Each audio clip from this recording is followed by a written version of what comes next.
Cast him. I might have some slack. It was here this morning, but thank you so much, Kenzie. So it was Kenzie Weaver. So Kenzie Weaver Wall. So I guess she's still in the W's. She didn't get to move up in the line, at all. But this is my daughter-in-law, my amazing daughter-in-law, who's very sharp. She works for a high-powered marketing firm and has been moving up the ranks for the last couple of years there. Recently got a new promotion, and William was telling me about it. So I think he was more excited about the money, but it was a good thing. But I was thinking, you guys probably get sick of hearing me talk, and so I thought I'd bring in a real professional, and Kenzie graciously agreed to do that. And so you should be able to share your screen, Kenzie, if you want to try that. We can see if it works there. And yep, it looks like it works. And so awesome. And it even looks good. So I'll turn the time over to you. Love it. Let me move this out of the way. Here we go. Yeah, very excited to be here. Always happy to pull in a favor for not just Randall, but for equity as well. Just some quick background. So I'm currently a senior media planner at Make Advertising. It's an ad agency here in the Valley. If you've ever been to a Utes football game, you've seen us sponsoring the Make Noise part of it. We've gotten several noise complaints, so we're really happy with it. I actually used to work for Equity, like Randall mentioned, back right before the pandemic, 2019, 2020. And I was um, the one helping troubleshoot dot loop issues with agents. So, just what Eric was saying about dot loop training, very important and brings back fond memories. So, let's see. Over, I guess, just some qualifications about why I'm here talking to you is one, I am very much a fan of Equity. I think that they support their agents really well. I think they do a really good job in the real estate industry. And just having been on the back end and everything they do to support you, um, even having left, I'm a very always want to be hands-on and helpful, even after having left. So I do want to make a note that anything in this presentation, please consult your brokerage on all legality, right? Um, and um, any advice or tips, I want to make sure that you're complying with your brokerage's legal system. So the nice thing about the mastermind meeting is we're narrow enough in participants that we can have some back and forth. And I have talked with a lot of agents recently, and I'm curious to know what pain points we're working with in this specific group, because for the next 30 minutes, I want it to be very applicable to what you're actually struggling with and working with. So, Brian, Leah, Claire, what are you currently working on pain point wise? What are you trying to solve?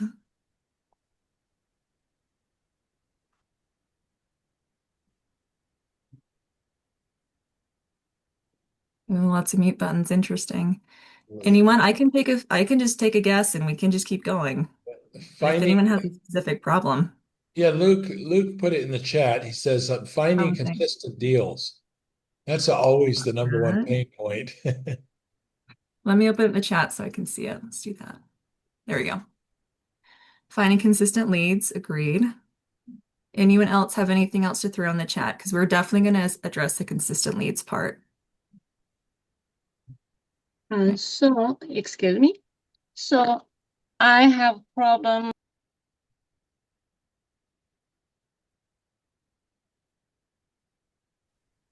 I think you muted yourself, Leah, one more time.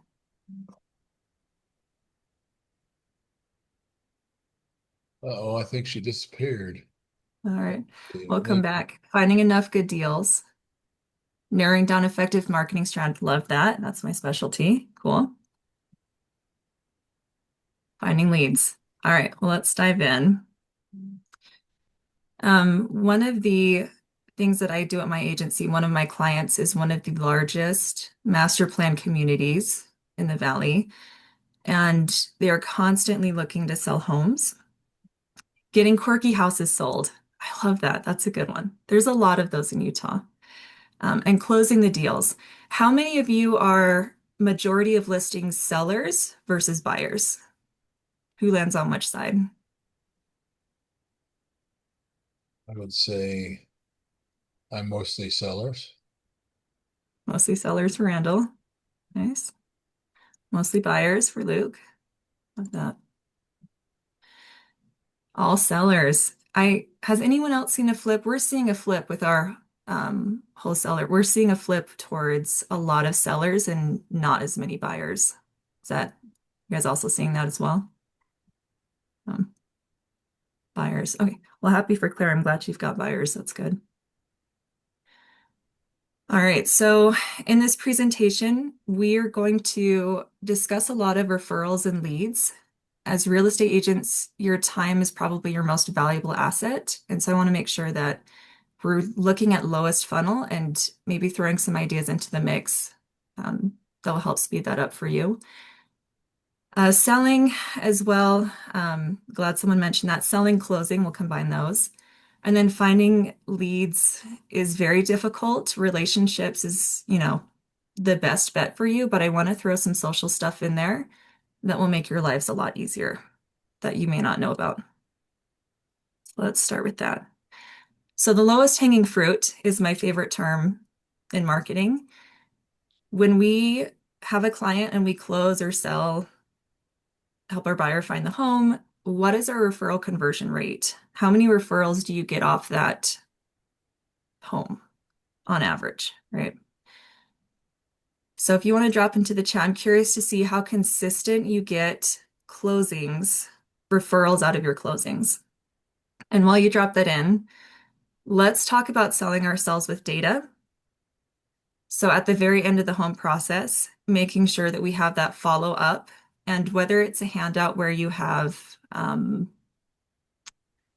if it's just on Canva, and you throw together a document and you push that across the table, or you drop it off in person, or you email it, or you send it in a social media template they can post or share, where you say, my realtor was awesome. They saved me X number of hours looking for a home. They negotiated $160,000 off listing price, or they sold my home for 10% more than asking price in my neighborhood, right? And sometimes that's a different mindset. If you can give people data and keep your value right in front of them, push your negotiating. Be really keep track as you go. My only recommendation not to put on there, maybe, is hours. I think if you're a really good real estate agent, you can get a home sold or a home bought with minimal hours so that your return rate's really good. And so focus maybe not so much on the hours you spent with the client, but the monetary value they received, the legal value they received. And let's talk about, so once that's a good way to get back in your buyer's or seller's door, post house, finals, closings, everything. That's when you ask them directly, hey, here's the value you got. Give them that direct ask. Is there any business or anyone you know who could use a really great real estate agent who negotiates like this on their behalf? If they say no, then you follow up with that soft ask of, okay, here's a social ad. Can you post this or repost it from my page and, give me a push forward? And a lot of people, if you're a good real estate agent, would love to do something to pay it forward, pay it back, would be proud to show off what a good deal they got. Let's see. So with Randall's comment, most agents don't ask for business quickly from clients at closing, keeping it really close. That way it's not coming out of the blue and they're high on the happiness factor. And so what my average time per seller is 10 hours and buyer just under 20. Yeah, it's a good ratio. Love that. Another thing, so open houses. I hope that we all have a ton of open houses and we're pushing those. I have set up for so many open houses assisting my husband, and there's always the signs and pushing it on Zillow and different places. Who here uses Facebook ads? Has anyone tried using geofencing for this yet? Okay, I'll keep an eye on the chat. Hey, can I But speak up here? yeah, please I hop on. used that MLS boost feature recently, Good. and my geofence was basically a radius of, so the home was in Harriman and it went out to like most of Salt Lake Valley. And Mhm. it seemed like all of the leads were bad. Like the numbers that I got were, they went straight to like number not in service, and then the email would return. And so I was kind Mhm. of curious if maybe the boost, like it was very skeptical of the leads that were coming through that program. And I was like, Mhm. maybe I should do my own ads, but any feedback there would be helpful. Good. So MLS boosting, did it boost it anywhere off the MLS? Did they have a Facebook offshoot or anywhere It was else? through Facebook. So It there's a was through boost Facebook. option through the MLS that did a Facebook ad for 7 days, and I tried that, and all of the leads were garbage, Yeah, like not contactable. agreed. I think doing your own ads gives you a lot more control over what you tell Facebook to do. So we can take a look. I have some screenshots we can take a look at. The thing about Facebook is it is a protected ad category, right? So we cannot, real estate is a protected ad category. So we can't target people by age or gender, or divorce, which would be when people tend to sell. Um, but with Facebook geofencing ads, if you do it yourself, you can drive people to calls or you can drive them to your equity website to look at listings. You can drive them to a Facebook. If you make a Facebook event for your open house, that might be more helpful. The purpose of this is to get people to come see the home and buy it, right? If you're using it to find, if you want people to call you, maybe, which, I think at the end of the day, if I were using it, I would be using it to try and get people to my open house or to my website. And this would be a question for Randall and Eric, the broker level. The equity websites, if the agent sites take pixels, we can talk retargeting pixels after this. But a way to get anyone who visits your agent site from Facebook into a retargeting pool so you can then show them agent ads 90 days after they visited the site. So we can talk, it depends if they take pixels. Um, so Luke and everyone on this call, I think we have enough people on this call. So I'm happy anytime after business hours if you want to text me and set up a quick 15-minute hop on, solve the problem, help set up a quick Facebook geofencing. Happy to do that. My only thing is it needs to be limited to about 15 minutes because if I do an hour for everyone, I have a third job, second job, you know. But very happy to do that. Let's take a quick look at this. I know not everyone is super familiar with the Facebook Ads Manager. So if you log on to your Facebook, this is how you do it yourself rather through MLS. So normal Facebook, on this side, there's something called the Ads Center, Ads Manager. You're going to click on the Ads Manager. Oops. There we go. And it takes you to your ads dashboard. This is really easy to set up. It's super simple. Facebook is designed to take care of you and make it easy. To start, you have campaigns, which are kind of just your broad metric. Ad sets are where you set up the address you want to geofence around, and geofencing means you serve ads in a specific radius targeting. You can set up budget and time here on the ad set level, and then ads are the actual creative with the pictures and the text and where you want to send them. So let's take a quick look. I'm not going to go through step by step. I'm happy to do that on a quick 15-minute as a favor touch point later on, but some just high level flags. When you start your advertising, make sure that you mark yourself as a special ad category housing, or else they will shut down your account. Facebook is really good about knowing when anyone in the housing industry is posting. You need to declare yourself as housing. So another thing that it's going to pop up and ask you is if you want to use streamlined best practices. This is Facebook doing a lot of the lifting for you. Once it gets to know you and it gets to see your site that you're linking people to, it'll start recommending text or images, and it will make your life a lot easier. It's very simple. We won't go through this, but this is a quick screenshot. I'll send you guys the slides afterwards. If you're picking your goal, so Luke, this is doing it by hand rather than MLS. Any of these are good calls. They all target different things. So it depends on your goal as a real estate agent. It depends on your purpose in running the ad. So, well, all right. So date and time, we talked about that. One thing that's important to know, if you only run ads during your open house, say Friday, Saturday, Sunday, that's great. But a lot of people are planning for open houses prior. So maybe a week or two before, maybe a week, you have to experiment and figure out what works best for you. But I would probably, if it were mine, I would do a week lead up, and then I would have day of for my open houses. This is a very important one. When you're setting up your budget, I highly recommend a lifetime budget rather than daily, because if you forget to set an end date, you could just be running ads indefinitely and be surprised by your bill. Please set a lifetime budget. It will save you a lot of stress.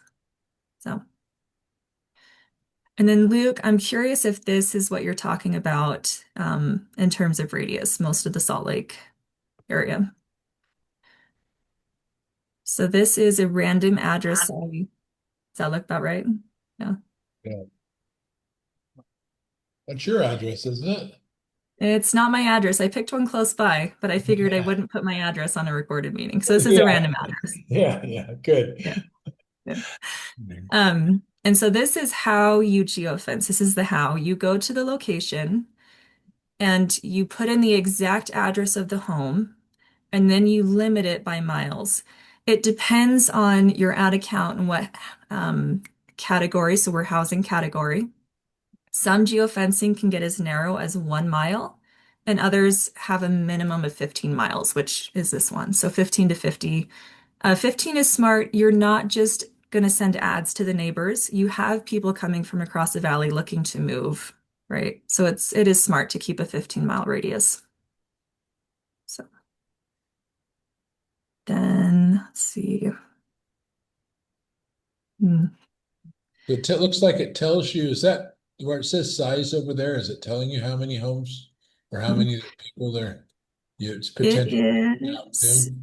It's actually telling me behind this, my screenshot. I'll have to put another one in, but audience definition, it is hard to know how much to spend on Facebook geofence ads. If I'm a realtor and it's money out of my pocket, that's going to come out of my commission.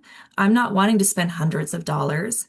Maybe I try and plan $20 a day, and then I will scroll down to this audience definition. It's currently hidden behind this, but maybe I had it somewhere else. We'll find it. But it tells you how many people you'll reach a day with that budget. It tells you how many link clicks or whatever, calls you can expect, whatever you choose you want to drive. Based on the budget and other campaign performance across Facebook, not just your campaigns, what you can expect in results. And so it's not a guarantee, but Facebook will push the algorithms to deliver that result for you. So, oops. And then we cannot target people based on age and gender, but you can target them on interests. So if you search real estate, it'll pull up a bunch of different options. Maybe people who are looking for single detached family homes would be really good people to target. Highly recommend narrowing this down with targeting, and you can list multiple. That way you're not just throwing ad dollars out into the nebulous world. You want to make sure you're getting a bang for your buck because it's your money. All right, let's talk. This is, I think, the final part of the ad set level. When you run your ads, I recommend cutting your ads an hour before the closing of your open house because people aren't going to see an ad and then immediately get in the car and make a 45-minute drive and be there before you close, right?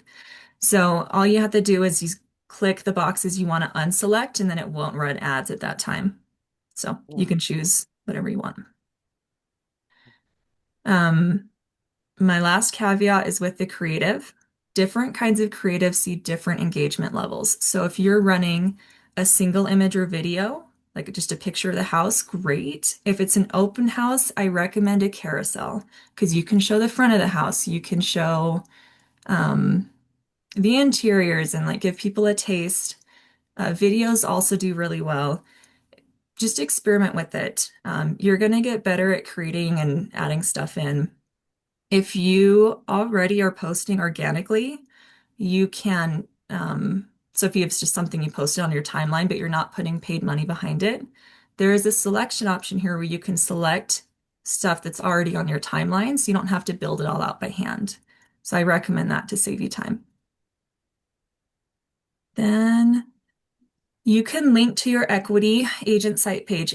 Equity does a great job with the websites. I was looking through one this morning and they do a good job of showing your listings, connecting people to resources. You can connect your Equity page here. You can connect your Zillow listing here, or you can connect people to the Facebook event, whatever you need. This is the place to do it. So. Andrew and Greg, I did see your comment about losing buyers to builders that have brand new homes. Um, Sorry, I'm part of that problem. Um, but I think that you can combat that for sure. Inventory is really limited in Utah. It's one of the reasons we see really good new home sales.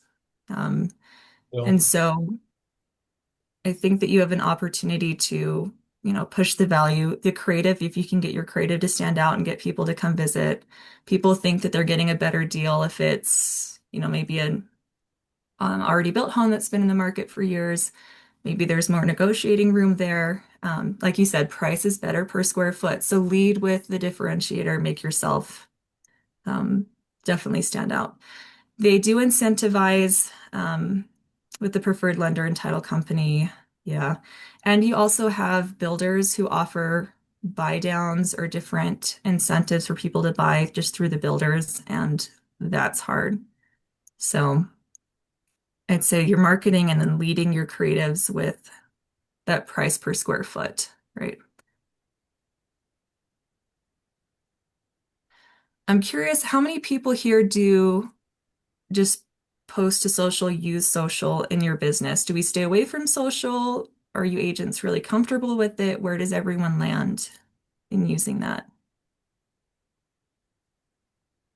go ahead and put it in the chat or Yeah, speak. drop in the chat. I would I'll say, keep clicking through while we do that. and nobody nobody wants to stand up and be wrong. Oh no, there's no wrong answer. It's yeah, let me caveat with that. Use it every time, post often every day. Yeah. Hey, we'll see ya.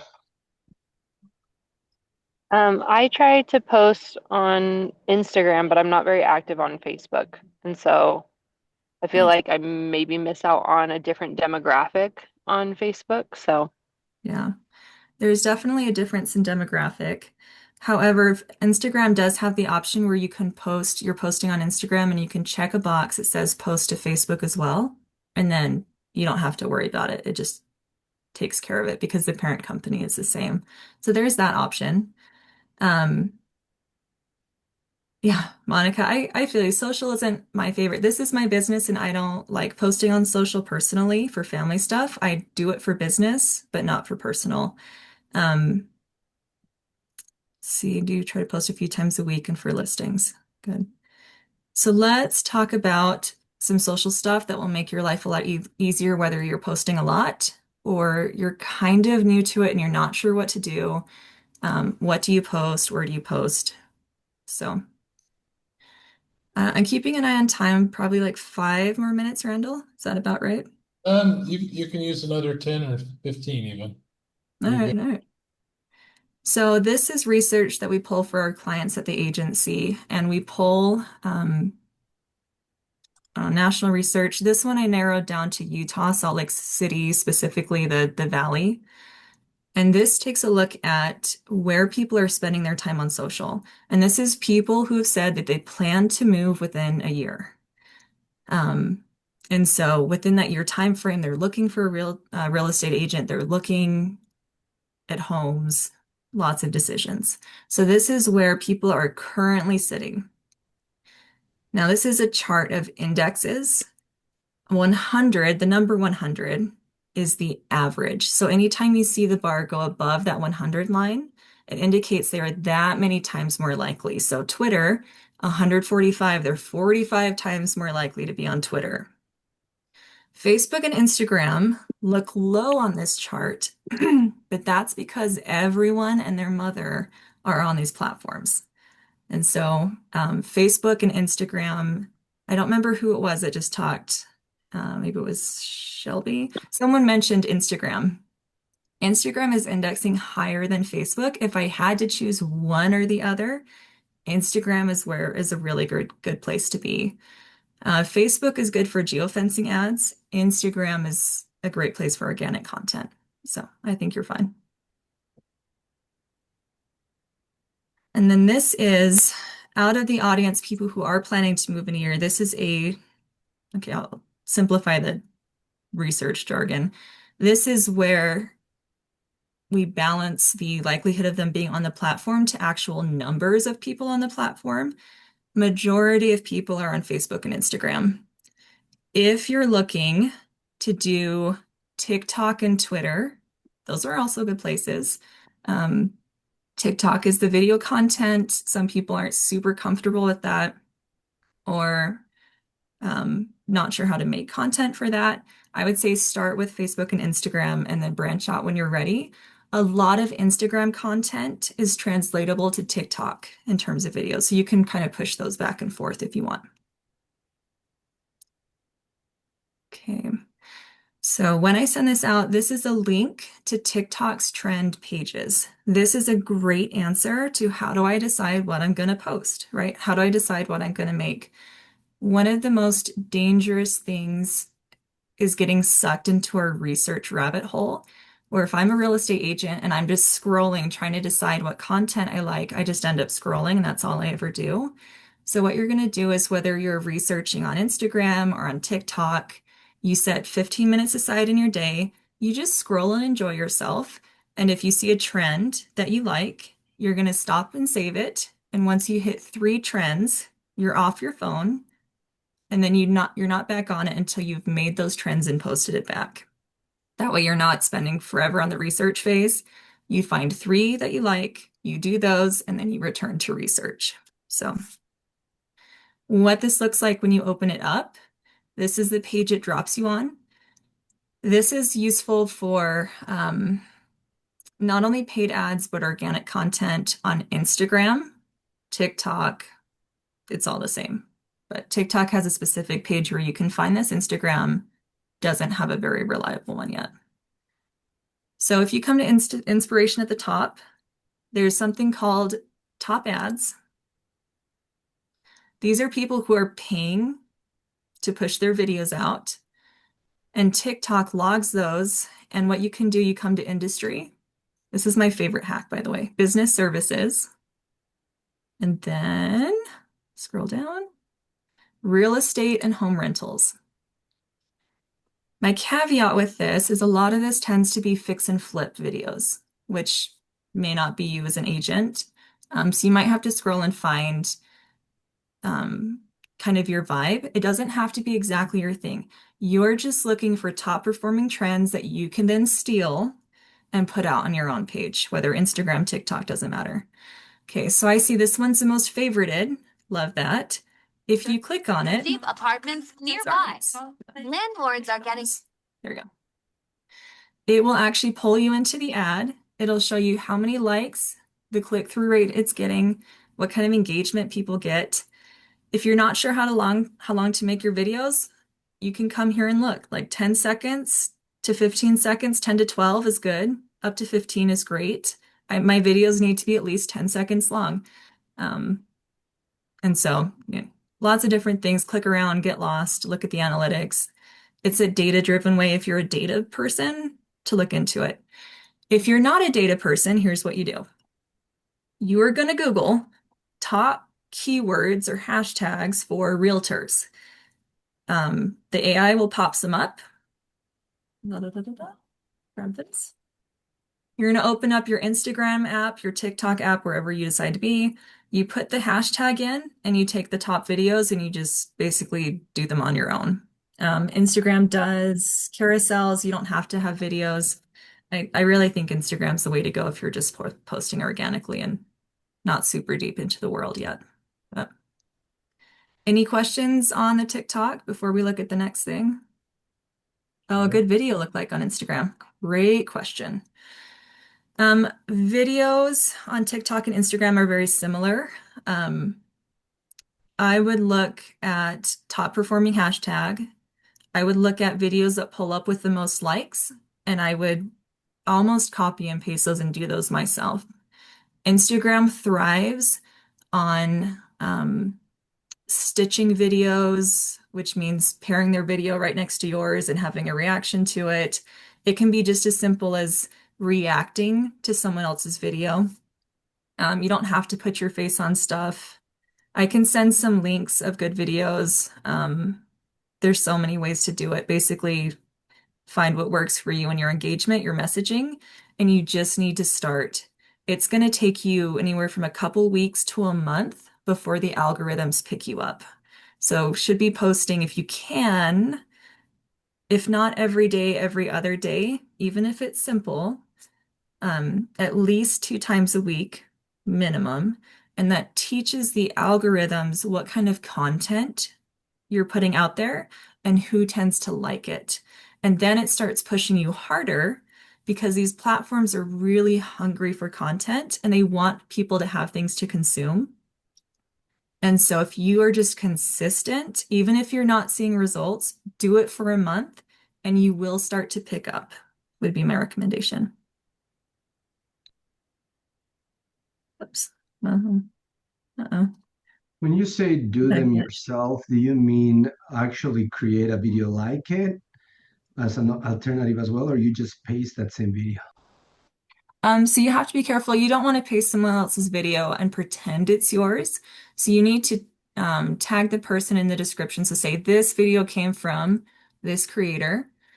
The apps themselves have an option where you can put their video next to yours. And so you can record your face of next to something else. So that's one way to do it.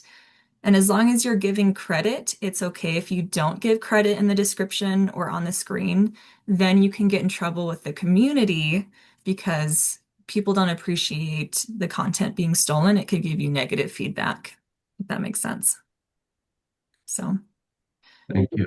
yeah, maybe a good mastermind would be going through how to make a video at some point, but Canva is my go-to for videos. I don't put my face on my videos for my own personal business outside of the agency, but Canva is really good for animated videos that I then upload to TikTok and Instagram. So it's my recommendation. Thank you. Um, In fact, that And would be then- a good follow-up is setting up how to set up a video, what makes a good video and mhm. in the future. So you just put your foot in it, Kenzie. I'll be reaching out to you again here. And Okay. So a specific question after Zoom. So let's do a Q&A. The last thing I will say to wrap up, I'm glitching out a little bit here. This is my contact with my phone number. If you want to set it 15 minutes outside of working hours, I can't put this on my agency time, but I'm very happy to hop on. My husband was a real estate agent, worked with you guys in the past, a lot of the brokers that you're with now.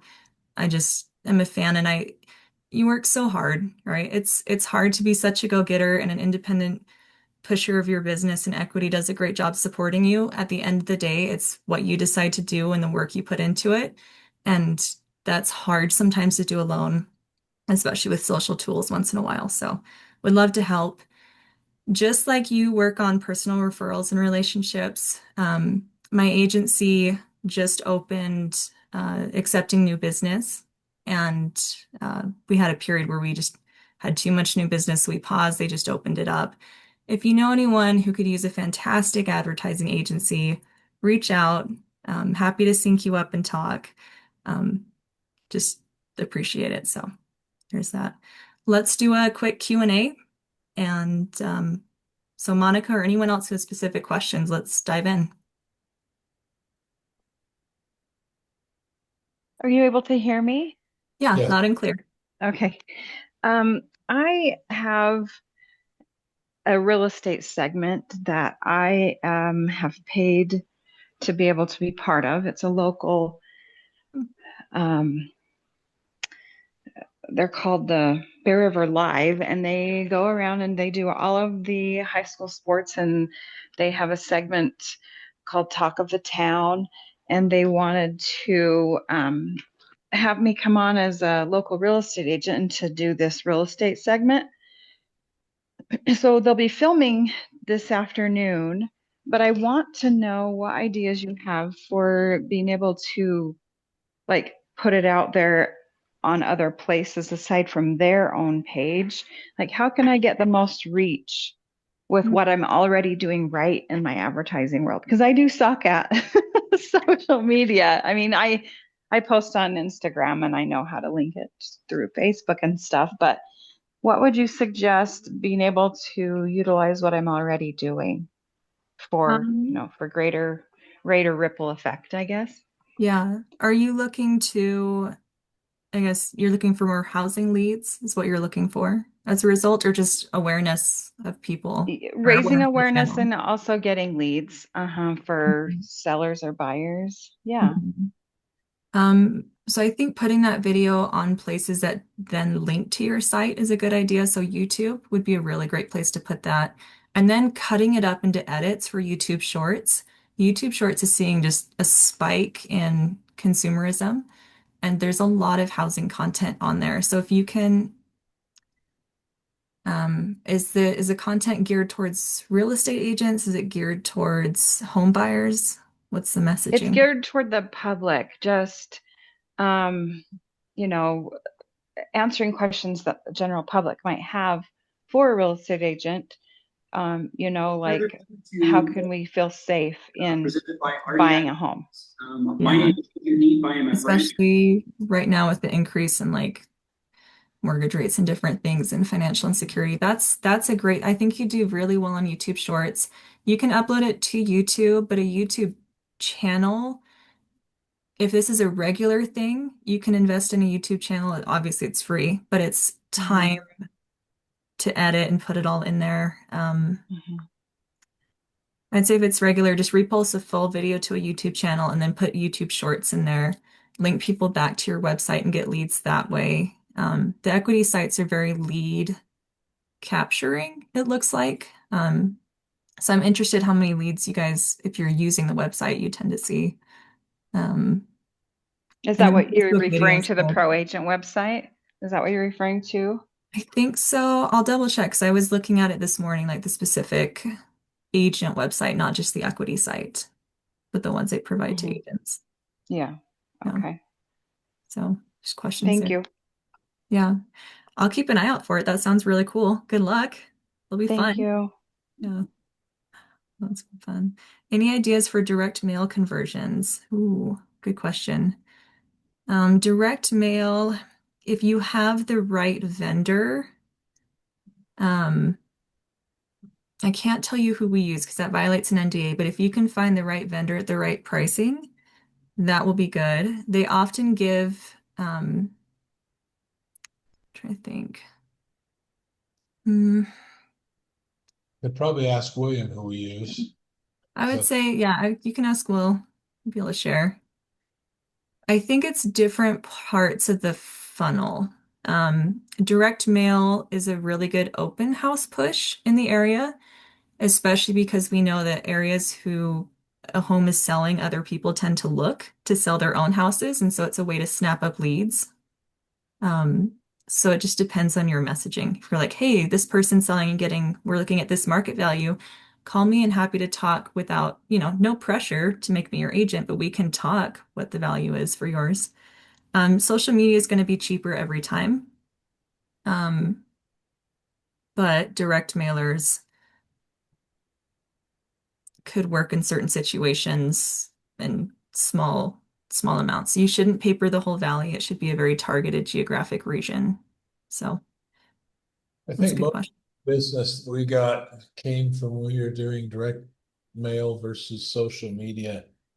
Hmm. I have to go An back. agent in leads, or are we talking like house and like flip Leads, properties? yeah, flip properties probably on Yeah. those. Direct mail was heavier, I think, as far as the Yeah. yeah. I Um, would say flip properties do well with direct mail for sure. and I think I saw that, it's almost 90% of all buyers and sellers go online and look, online. So possibly, um, yeah, I guess I'm just wondering, if Flynn Andrew says flips for him, but Mm.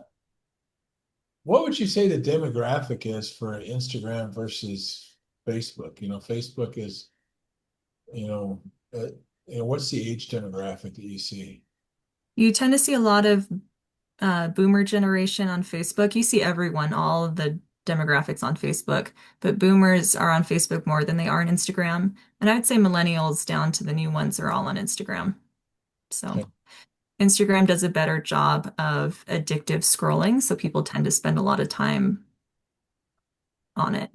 So Waste a lot of time going, yeah. yeah, the doom scroll tends to be Facebook's good at it, but Instagram's pretty good at it too. For Andrew, flip properties for us. Yeah, flip properties. I also have heard people on the radio. There's a lot of radio presence for a specific company. I don't remember which one it was, but if you're on the radio, you'll hear them. I'm not sure how well that does for them. Um, if you're ever, I've never seen anyone use billboards, but if you do, I recommend something called Blip, if you look that up. Um, I can't open it on mine because you'd see my clients, but Blip Billboards lets you buy billboards programmatically, which means you select the location and you tell it how much money you're willing to spend, and you're not locked into a contract with outdoor vendors. And there's good locations on the valley and highways. So I do recommend Blip if that's ever something you want to push. But That's yeah, actually good. Something I hadn't thought of. And we used to lease billboards up and down the Salt Lake Valley, so I should have known that. But yeah, no, that's awesome. yeah. Any more questions before we wrap? I know we're up on time.